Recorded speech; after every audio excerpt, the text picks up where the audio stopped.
Hi guys, so this is going to be your general community tarot reading for the solar event and the period between it and the lunar phase up until the next full moon, for what's going to be going on during this cycle and frankly what's going to be brought to us, I think, for the rest of this winter and early spring up until the March equinox. We're going to be working with a little bit of solar and lunar energies for the same thing in this reading.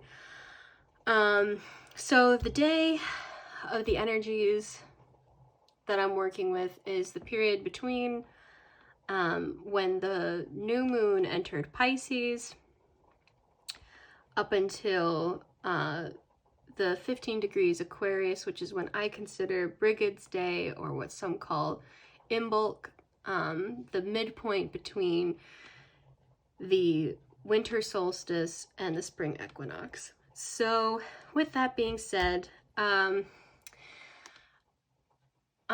trying to do this thing I've been trying to try, where I don't over apologize for things, but been trying to do it for quite some time. I feel really badly though that this has been taking such a long time for me to get this done for you guys. I'm gonna insert apology that I'm not supposed to be doing time right now. I will put a timestamp down below, without getting into too much crazy detail though. Aside from just, I think a lot of people were going through some things. I was definitely going through some things the past couple of weeks. Several things, mental health, all sorts of stuff. Kind of needed to take precedence before doing this, because this isn't just like a menial task where I can work with my hands and get something off my mind. I really have to be mentally and spiritually present for this. So I thank you guys so much for your patience that this took a few extra days. We are still within the very, very beginnings of the waxing crescent moon, which some consider to still be basically new moon energies. So we are still going to be picking up the energy for this reading that was intended for. It's always a window of time that I'm working with for these readings anyway, so it's going to work out fine, I think. We shall see. And just an aside, it might even be better off that we're doing this now, that some of the energy of the past few weeks is clearing out. We had Venus retrograde going direct, and it went direct like a slingshot. We had Mercury retrograde going direct yesterday, I think, or the day before. And now we're in what they call the retro shade period, what some people call that. And then we had Saturn conjunct the Sun, which is also my Saturn return, and I'm a natal Aquarius with an Aquarius Mercury, so just so much stuff was going on. And then we had Neptune in contact with Pluto, and then Pluto conjunct Mercury yesterday. I just, in the astrological community, what we very professionally refer to this as is a cluster F. Or I suppose you could call it an F cluster formation if you want to be very creative with it. But if you don't know what that is, you just go ahead and look that up. With that all being said, let's just go ahead and start the reading. Thank you guys so much for your patience. And I do apologize that this came a little bit later than anticipated. All right, let's just go ahead and shuffle in. See what energy is coming from the Pisces new moon we had going into the Aries new moon, and what is coming to us from this solar midpoint festival. Okay, that wants to come out, and I think this one wants to. Seven of Cups, Two of Pentacles, Five of Cups. Okay. The Magician.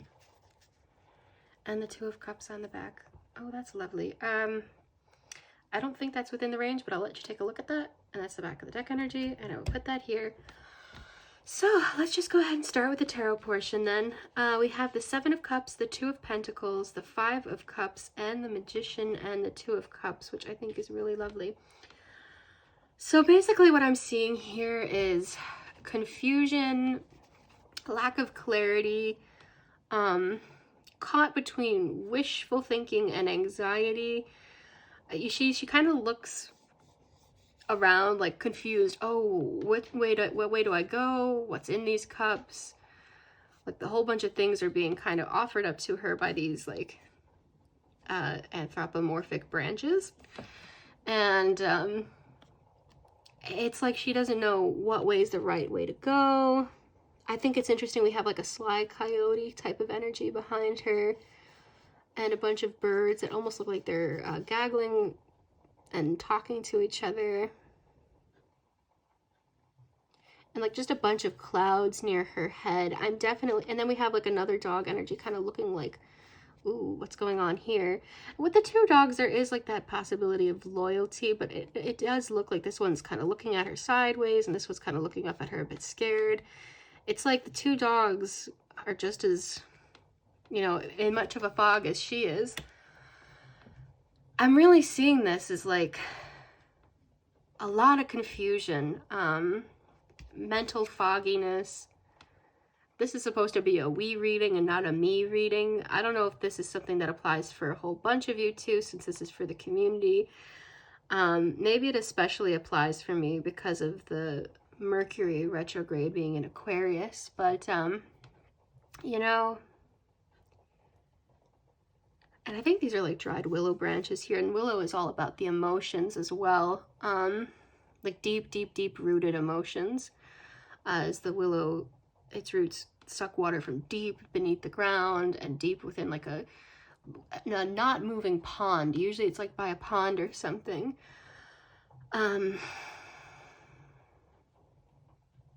Yeah, I'm seeing this as just getting through, because right after that we get the Two of Pentacles, the Five of Cups, and then finally we end off with the Magician, which is a really great place to end up with for the trajectory of this. So I'm seeing it starting out as a lot of mental fogginess, emotional confusion, just not knowing what's really going on, or not knowing what the right path to take would be, or what's even going on. Like you might even have been like, you know how sometimes you can like get really stressed and you don't even realize that certain things are bothering you because you've got so much on your plate. Like I see this as almost being not even knowing what your own feelings about something are, because it's so maybe trapped in the negativity of something, instead of seeing, you know, returning to your center here. She seems like really not quite mentally and emotionally sure. And then we have this. Sometimes people will talk about the Ten of Pentacles as like making a choice between two things, but most decks will show like an infinity sign between them. So there are these choppy waters, and he's like standing on top of a horse. It's definitely a bumpy ride, but it's one that, and then we actually do have the infinity sign here. It's like, it's one that you can endure, because it's not like it's going to jostle and then you fall off and it's all done. This is very much the energy of, if I fall up, I get back up again, and it's going to be okay. So the waters are a bit choppy here, but remember we were talking about how the willow tree will kind of sap water from stagnant water. Or still waters, sometimes near lakes that have some waves and stuff too. A lot of wisdom and healing in willows, but for the purposes of this reading, it's like this might have felt chaotic in the moment, but I mean, he looks like he's kind of having fun actually, all things considered. But if you're coming out of this, it might not have been particularly fun for you. It might have been like a moment where, or if this is something that hasn't manifested for you yet, as this is a community reading, it might have already, it might not have. It's just, it's a chaos that might be a bit hard in the moment, but it's like breaking up that stagnant energy and now you have a flow. There's like an undulation, the waves ebb and flow.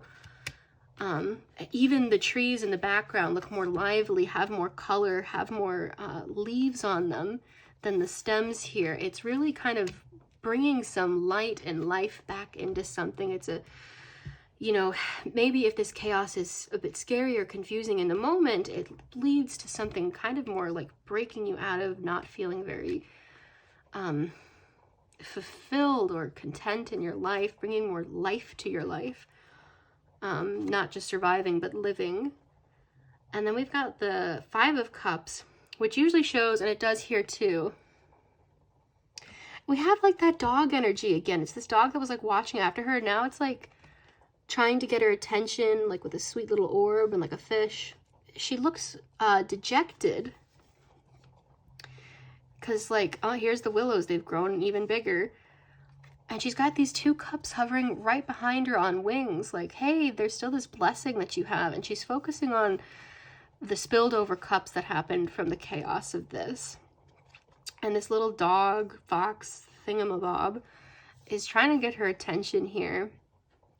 And show her like, hey, there's still something really good to come. There's still blessings, that not all is lost. It's just you had a difficult moment. And then it's ending up with the Magician, which is all about having, you know, this personal power to accomplish what you need to accomplish, manifest what you want to manifest. Okay, well, I mean, yeah, like investing your time in. It's about figuring out what matters to you. And maybe you felt like, oh, things are stagnant, they're not going anywhere. And now we've got like all this vibrant energy around her, even more vibrant than these two. And it's like, it's saying, once you figured out what really matters to you, don't let go of that just because not every single day is going to be easy. And I think that that's very much befitting for the Piscean energy that we were working with going into, we see the trajectory here from Pisces into Aries, right? Very much being, even though I tend to think of the Magician as Virgo and Gemini, it's very mercurial energy. And we did just have Mercury go direct. It's like you're moving out of that fog. And that's not necessarily a bad energy to be in, right? The Piscean energy lets you get in touch with what your desires and wishes are. But moving into this Mercury direct energy, into this Aries moon energy, you're getting like a clearer grasp on, okay, now how do I actually go about that? I know what I care about. I know it's important to me. Now I see those two cups behind me. Now the Magician has like that. Usually you'll see the Magician in a deck kind of with like a wand up in the air or like a double-sided candle. And just kind of, oh, actually we have something kind of like that in the background, like that little light bulb going off, like, aha, now I see, now I understand. Now I understand what's important. Now I'm starting to understand how to go about it. Oh, that's interesting. We've got like a bird here actually with like a little, I don't know if you can see that very well, but like, because it's very minute details in this deck. We have like a letter, it almost looks like. And like a little dude, like a little fairy dude down here. So it's like, oh, and then that fairy lady right here. And she's got like an owl for wisdom with the infinity sign from the two pentacles, the same infinity sign. Okay, so it's got a lot of the same imagery we typically expect in the Magician, but the letters are interesting. And there's actually two birds. They're right next to each other.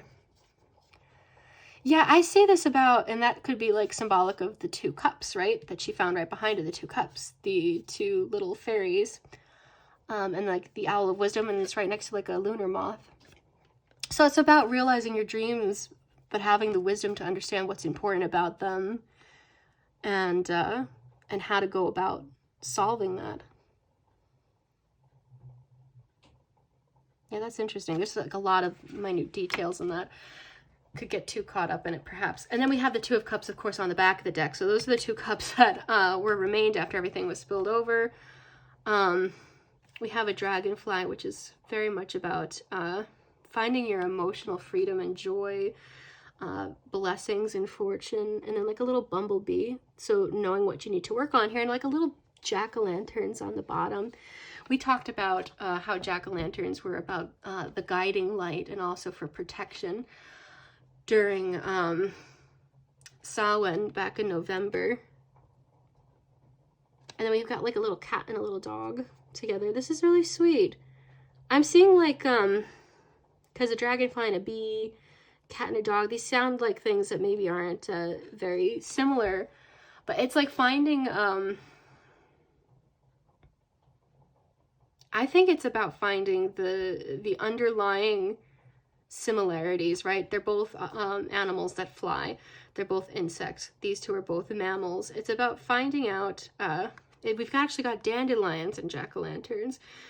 Both have some medicinal qualities among some mushrooms as well. So there you go. It's just about finding, I think, where two things blend, where your wishes and desires blend with your ability to actually do something about it, where practicality and dreams kind of blend, where fear and courage, even there's like a fine line between the two. In order to be courageous, it doesn't mean you're not having any fears. It's about recognizing them and facing them. And I think that that's very much what this dude is doing in the Two of Pentacles. I don't usually say dude in my readings, but you can tell my energy is a bit off.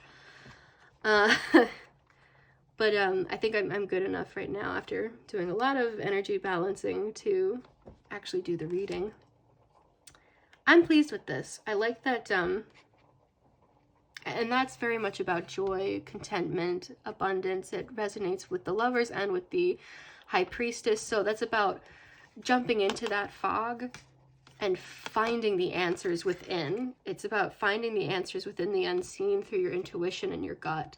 That's where the power in Pisces lies, is being able to make sense of what doesn't seem to make sense. And then with the Magician, being able to do something about it and ground it into reality. Okay. So I'm going to start taking some oracles. It is going to be Brigid's day. To me, she is one of my guides, and also I don't tend to celebrate this as Imbolc. I tend to celebrate this as Brigid's day. Whatever you celebrate it as is totally valid too, but for me, I wanted to focus on, you know, like Celtic ancestry as opposed to like a springtime theme, or like a goat or ram or lamb theme, just because also where I'm living, there's still a ton of snow, and there's going to be until like probably the end of April. But for whatever you're experiencing in your climate, we've got the whole array of things. This is very springtime and summertime energy as well in the tarot cards. I just noticed there are some cards in this that have like a colder theme to it, but I think maybe this one's like slightly wintry if you live in an area that doesn't have any snow in the winter, but like very spring and summer energy to me. This one's like fall. I'm seeing like a, like maybe you are experiencing a lesson that's coming back around that's taken a year or several years to fully clear. So that might be a message for some people as well. And with this spring, it's coming full circle for you. So let's see what ancestral guidance we have. I think that one wants to come out. Yeah. Oh, that flipped. Oh, that's really nice. This is perfect. That is so perfect for Brigid's day. I guess she's paying attention. That wants to come out. The Moor, again, perfect as well. And the cow. Okay, you know what? What's on the bottom? The boar. Okay, so that's like the wild hunt energy. Go look that up. The solar festivals, and this is really more about the solstices. But I think it's, yeah, we're between. The wild hunt just kind of came up with the winter solstice energy we just had. And it says ferocity and assertiveness. So you might be coming out of an energy of feeling like you have to be defensive and towards a more nurturing energy, hospitality, usefulness. The mythology of Brigid is that she has like this white cow that like gives healing milk and stuff. Very nurturing, health-based, loving energy. And we have, and also she is the goddess or saint of the eternal flame. She has a flame that's kept lit 24/7 in Kildare in Ireland. So yeah, that's some information worth knowing. So we have the cauldron, abundance, prosperity, hidden riches. I think we had this card come up before, and I mentioned how hidden riches in this case. Again, what's precious here is the heart. We have the cups energy coming up several times. The 7 of cups, the 5 of cups, the 2 of cups, and judgment wanted to come out. Right, that'd be that renewing energy we were talking about, because I mentioned how this kind of came to fall. And this almost looks like a young child, like a baby. Right, so it's like maybe even healing your inner child, feeling reborn. Very specific message. Some of you are planning to have a baby. I know because I've spoken with some people who might be watching this, but others of you might not be planning one, but for whatever reason, a baby might be either, if not you specifically, then a close relative might be having one. Worth keeping that in mind as well, to prioritize family. But yeah, the oracles. So hidden riches, yeah, it's about, and I just noticed this, but this has like little pieces of, it says the word fumes, antiseptic, like a bunch of words. It's like pages out of a book are being burned here. Like, like, you know how some people will like release something that they've written, like their manifestations on a piece of paper, and then like burn it to release it into like the energy and like give it up to spirit. Yeah, I'm seeing like your hidden riches are your wishes and dreams here, coming to fruition, your heart's desires. This one has a similar energy, but most of it's in Chinese. Refuse to give up is what it says right there. Refuse to give up. I don't know if you can see that. But it says family support, nourishment, the hearth fire. So like the fire of your fireplace in the house. These are both things that Brigid kind of governs over in life. And the Morrigan's kind of almost like an opposite energy in some ways to Brigid. Another similar female figure is the Kaliak. We have renewal. We have danger enemies. That might be worth, because she is a war and love goddess at the same time. Very much about defending what you love. But we see her enemies are like on the ground and she's victorious. So it might, and then we have a messenger bird here again. The crow. Well, you might... So one of the things, and we also call this like Groundhog Day, is what passed by recently. That kind of comes from the concept that the Kaliak would cast like a shadow. If we were going to have a shorter winter and it would be a very bright day, so that she could have more time out in the good weather to collect firewood. If it was going to be a longer winter, collect more firewood on a sunny day. So it's similar to the groundhog pop culture myth. The Morrigan and the Kaliak both have that crone-like energy, very protective energy. So it might even be about protecting what matters to you on some level. But also, there's like a duality of light and dark, and we are right between the winter solstice and the spring equinox. So we're at that, like, it's partly light and partly dark. This isn't like a solar festival where you're like celebrating as the sun is rising or setting. You're celebrating by lighting a candle throughout the whole night. That's how you would often traditionally celebrate this holiday. And it was to kind of beckon the light back if that makes any sense. I'm going to go ahead and put the fire ones together. Actually, I might even put these aside so that I have room for a few more oracles. I was going to pull just a few more.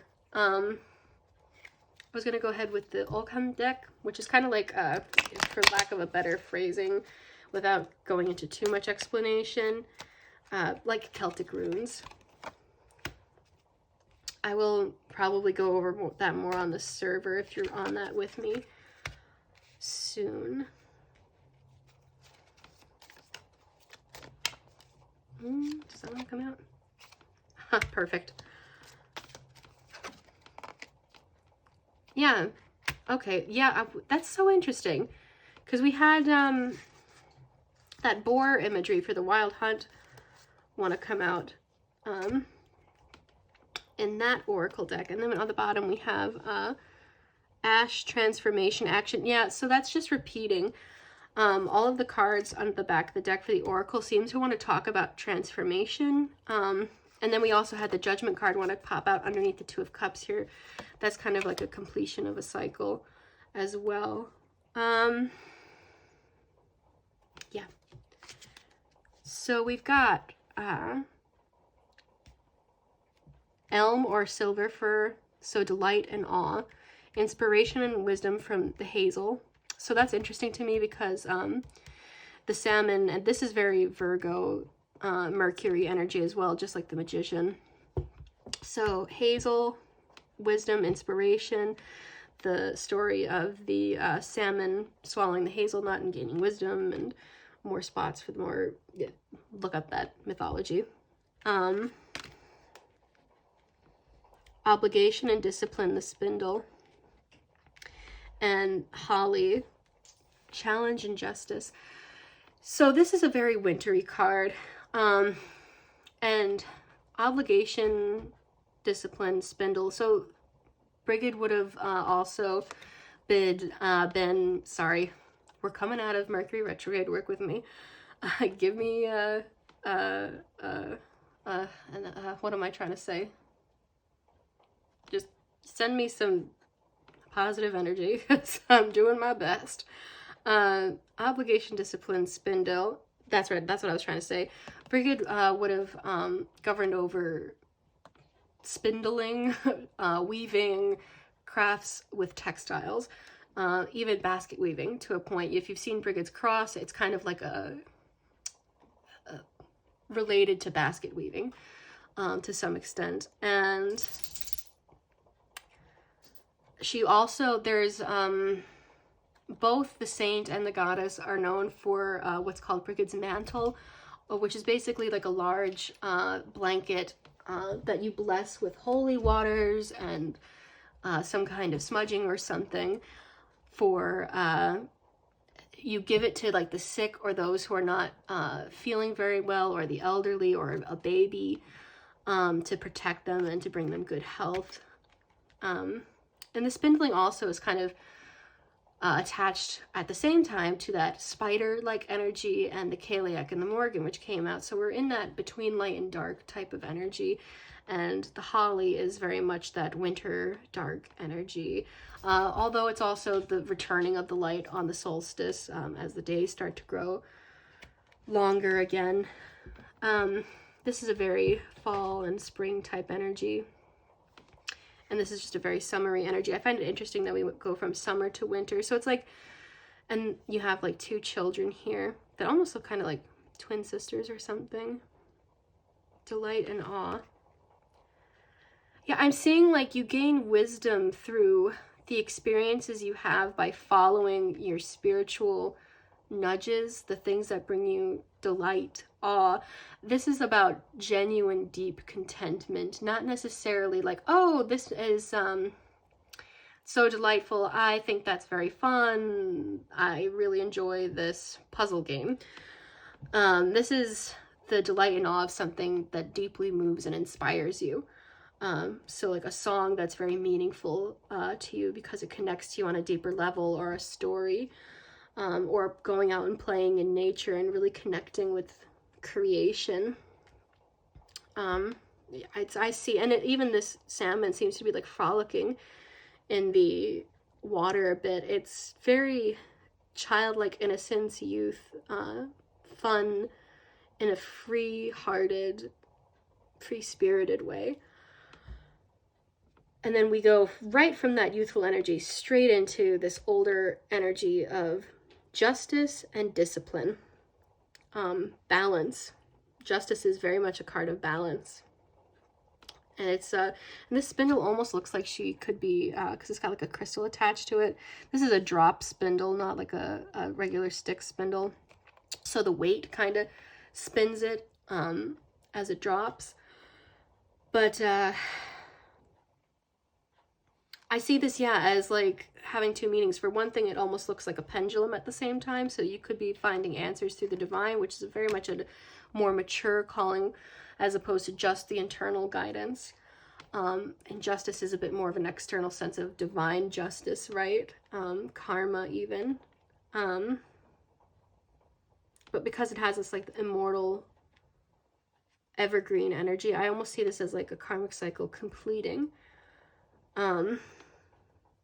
And like an axe, like it's done, right? Like your soul remains, the lesson, the physical reality of the lesson has come to a close.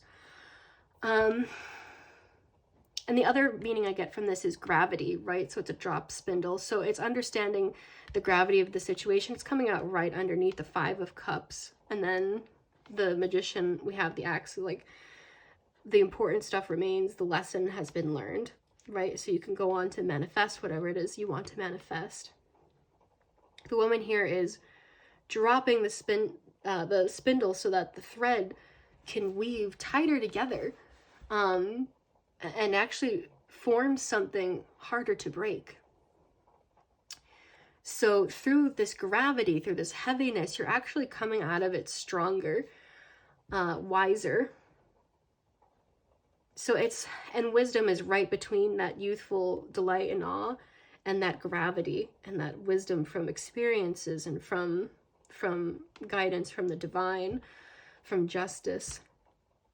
I'm seeing this as like learning to follow your internal spiritual compass and balance that with intuitive nudges about what the divine is telling you, if that makes sense.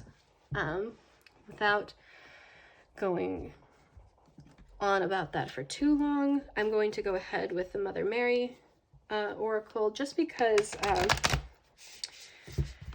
Brigid is a saint as well, and she does have that very maternal Mother Mary-like energy to her. Our Lady of Sacred Sisterhood, there you go.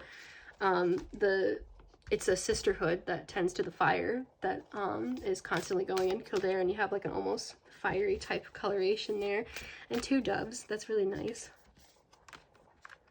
Our Lady of Divine Direction. What was I just saying? I want to do that one. And Our Lady of Nourishment. So it's like looking, we had the cow come out that gives milk. This is like a mother breastfeeding her child. We get that like starry night type of coloration and energy here too, the cups and the water. And like right between the 2 of it, we have like the pink and the yellow and the blue. So that divine direction is somewhere between your internal guidance and spiritual guidance. I've seen maybe that this one's a bit more internal, this one's a bit more external. Actually, it's flipped a bit, like yin yang, a little bit of each having something in the other. And this is a bit older, and this is a bit younger, but right. So, and that's another thing. When you're young, I think we're a bit more receptive to information from the divine, and the older we get, we can sometimes close off that guidance because we're taught not to believe things like divine guidance and signs exist. That's just magical thinking. But we have like the sign of the doves here. If you're seeing signs like that, like birds or patterns or things in your day-to-day life, take it as a sign, you know, especially if it's something like peaceful, like a dove like that, you know, take it as a sign that better days are coming ahead, or to tune into your own peace. And what are those? Little stars. Little stars and little roses and little fish. swimming upstream. Yeah, I'm seeing this as just like you're heading into a more positive direction, you're blooming, you're following that guidance like the star. Yeah. And then focusing on nourishment, focusing on the energy of this particular solar festival is very much about, you know, nourishing, health, kindling, and rekindling the light. So, yeah. Find out whatever nourishes you and rekindles the light for you. I think, oh, I almost forgot. I'm gonna sing the I Almost Forgot song. I almost forgot. The reprise. I almost forgot again. I did pre-shuffle these, so. New moon in Pisces. Meditate and contemplate. Yeah. Oh, 2 wanted to come out. The energy is gaining momentum. We are in a waxing moon right now. When is the next full moon in Gemini? Get out your calendars, as I always say. Luck is on your side. New moon in Sagittarius. That's another mutable moon like Pisces, and also ruled by Jupiter classically, although this one's Neptune as well. The energy is gaining momentum. Yeah, so this energy of coming out of the fog and into this magician-like energy, I do see that, and we have the 2 birds together here as well. There's like a 3rd one in the distance. Maybe they're following divine guidance. Energy is gaining momentum from this to this. The answers you need are coming. Right, so we have that aha moment I was talking about with the little light bulb here. The moment of illumination as this energy gains momentum, where you're getting this clarity through meditation and contemplation. Really finding this balance between mind, like the part of the mind that gets bogged down in patterns, like this cycle, like the fish are kind of like swimming around in a circle, versus like maybe tapping into more natural patterns outside of yourself, the patterns of nature, the cycles of the moon, the cycles of the sun, the fact that, you know, everything has its season, and this is just one difficult moment. Don't get bogged down in black and white thinking that it's always going to be like that. The sun will come out tomorrow or eventually. Yeah, so meditate and contemplate, find your peace. This energy is gaining momentum to finding that clarity that you seek. And I think we can leave the reading there. Thank you guys so much for being with me for this. I think this was probably a very long reading, but seeing as it's a little bit late, you get more information. I'm wishing you a beautiful rest of February and a happy Valentine's Day.